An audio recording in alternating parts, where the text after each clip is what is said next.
intereses creados, no solo en México, en el mundo.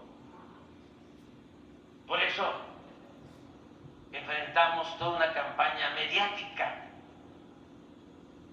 de ataques constantes, pero me da muchísimo gusto.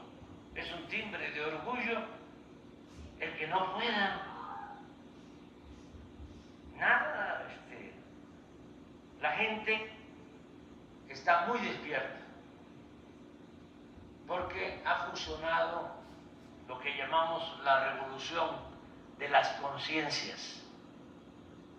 Y estamos llevando a cabo en México una transformación muy profunda, radical, porque estamos arrancando de raíz la corrupción y lo estamos haciendo de manera pacífica, garantizando las libertades.